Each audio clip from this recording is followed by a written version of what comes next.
Hello student, आज की इस वीडियो पर लेकर के आ चुका हूं बहुत ही मोस्ट क्वेश्चन। क्या है? कवि परिचय है सूरदास जी का। किसका? सूरदास जी का कवि परिचय है, जो कि अक्सर पूछे जाने वाला क्वेश्चन है। मेरे प्यारे प्यारे रसगुल्लो, यदि आपको 4 नंबर चाहिए तो आपको सूरदास जी का कवि परिचय याद करके जाना। ठीक, पेपर में याद करके जाना। 100% लिख करके रख लो प्यारे बच्चों, कवि परिचय पूछा जाता है सूरदास जी का। Very very most important question है। 4 नंबर चाहिए रसगुल्लो, याद कर लो। और हाँ, क्या क्या पूछा जाएगा सूरदास जी के अंतर्गत? तो इनकी 2 रचनाएं पूछी जाएंगी। कितनी? 2 रचनाएं पूछी जाएंगी। सूरदास जी की भाव पक्ष कैसी है, कला पक्ष कैसी रही, और इनकी साहित्य में क्या स्थान है। यही 4 पॉइंट पूछा जाएगा। और आपको कितने नंबर मिल जाएगा? 4 नंबर मिल जाएगा यदि आप याद करके जाते हैं।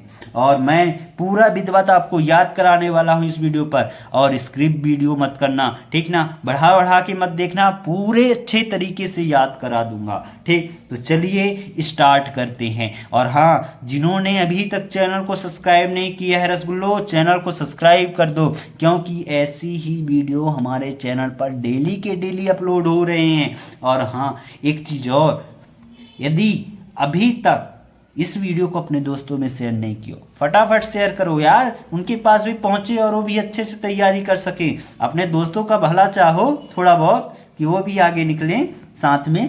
तो चलिए स्टार्ट करते हैं। तो पहले इनकी 2 रचनाएं देख लेते हैं। तो प्यारे छात्रों, यहाँ पास मैं आपको 2 से अधिक रचनाएं बताने वाला हूँ, जिसमें आप देख सकते हैं सूरदास जी की रचनाएं हैं सूरसागर, सूरसारावली और साहित्य लहरी। ये 3 सूरदास जी की रचनाएं हैं, जो कि बहुत ही फेमस रचनाएं हैं, बहुत ही विख्यात रचनाएं हैं ये। ठीक ना? कौन कौन सी? सूरसागर, सूरसारावली, साहित्य लहरी। 3 रचनाएं याद कर लीजिए, क्योंकि आपको एक यदि डाउट होता है, कम से कम 2 तो लिख करके आए, क्योंकि 2 ही पूछा जाएगा आपके पेपर में। तो आप 2 अच्छे से तैयार कर, तीनों अच्छे से तैयार कर लो, है ना? बहुत ही सरल है। सूर सागर, सूर सारावली, साहित्य लहरी। ठीक, अब यहाँ पास देखिए भाव पक्ष। प्यारे बच्चों, भाव पक्ष पर नजर डालिए यहाँ पास। तो भाव पक्ष में क्या क्या लिखना है कि कृष्ण लीलाओं में अमर गायक सूरदास जी के काव्य में भक्ति, वात्सल्य एवं श्रृंगार की त्रिवेणी प्रवाहित है। यानी कृष्ण लीलाओं के अमर गायक, यानी जो सूरदास जी हैं, वे कृष्ण के प्रति उनकी आराध्य भक्ति है, और वे कृष्ण लीलाओं पर ही अपनी काव्य रचना की है। इस बात से आप समझ गए होंगे, कृष्ण लीलाओं के अमर गायक यानी कृष्ण के प्रति जो इन्होंने काव्य रचनाएं की हैं, सारे चीजें किसके प्रति रही हैं? कृष्ण के प्रति रही हैं। इसलिए यहाँ पास कहा गया है कृष्ण लीलाओं के अमर गायक। क्या? कृष्ण लीलाओं के अमर गायक जो सूरदास जी हैं, उनके काव्य में भक्ति देखा जा सकता है, वात्सल्य है, और श्रृंगार की त्रिवेणी प्रवाहित है। यानी श्रृंगार रस भी बहुत अच्छे से वर्णित किया गया है इनकी काव्य रचना में। किसकी श्रृंगार के बारे में? तो कृष्ण जी की श्रृंगार के बारे में। ठीक, फिर यहाँ पास देखिए विनय मधुर एवं साक्ष्य भाव की भक्ति का मिश्रण सूर के काव्य में मिलता है। यानी इनकी जो भक्ति है वो विनय विनय यानी विनम्रता वाली भक्ति है, मधुर है इनकी भक्ति, साहित्यों में, काव्यों में, एवं साक्ष्य भाव की भक्ति का मिश्रण है। यानी साक्ष्य भाव, सखा भाव का इनकी जो भावनाएं हैं, वो सारी चीज़ें जुड़ी हुई हैं। और इनकी ये सारे चीज़ों का, ये तीनों चीज़ों का मिश्रण सूर के काव्य में देखा जा सकता है प्यारे बच्चों।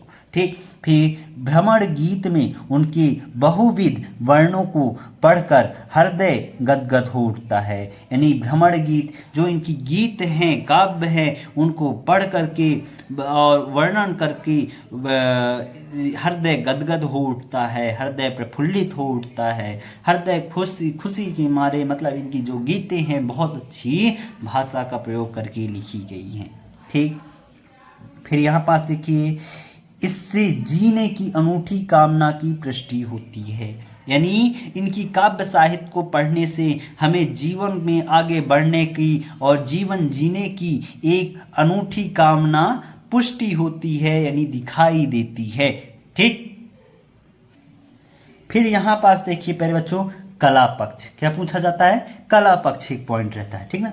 तो कला पक्ष में क्या चीजें वर्णित रहती हैं कि इनकी काव्य रचना में कौन सी भाषा, शैली, अलंकार वगैरह का चीजें प्रयोग की हैं। तो यहाँ पास देखिए, तो सूर ने मधुरमयी साहित्य ब्रज भाषा में काव्य की रचना की है। यानी जो सूरदास जी हैं उनकी काव्य रचना ब्रज भाषा में की गई है, ठीक। इनकी भाषा में सरसता,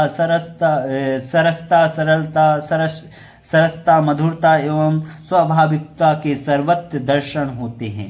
यानी इनकी जो भाषा है वो बहुत ही सरल है, सरस है, मधुर है और स्वाभाविकता के भी इनकी काव्य रचना में देखने को दर्शन देखने को मिलता है, ठीक। व्यंग, वक्रता एवं वाग्य वैदग्ध सूर की भाषा की विशेषताएं हैं। ये सारे तीनों चीजें सूर की भाषा की प्रमुख विशेषताओं का गुणगान करती है। सूर ने गेय पद शैली को अपनाया है, यानी जो इन्होंने शैलियों को अपनाया है काव्य साहित्य के यानी काव्य रचना में, तो कौन सा शैली रही है, गेय पद शैली। कौन सी, गेय पद शैली को अपना करके इन्होंने काव्य साहित्य की रचना की है प्यारे बच्चों, ठीक। फिर यहाँ पास देखिए साहित्य में स्थान, तो इनका साहित्य में क्या स्थान रहा, तो सूरदास भक्ति काल की कृष्ण भक्ति धारा के प्रतिनिधि कवि हैं। जो सूरदास जी हैं वे भक्ति काल के कवि हैं। कौन से काल के प्यारे बच्चों, भक्ति काल की, और कौन से, कृष्ण भक्ति धारा के प्रतिनिधि कवि हैं, बहुत अच्छे कवि हैं।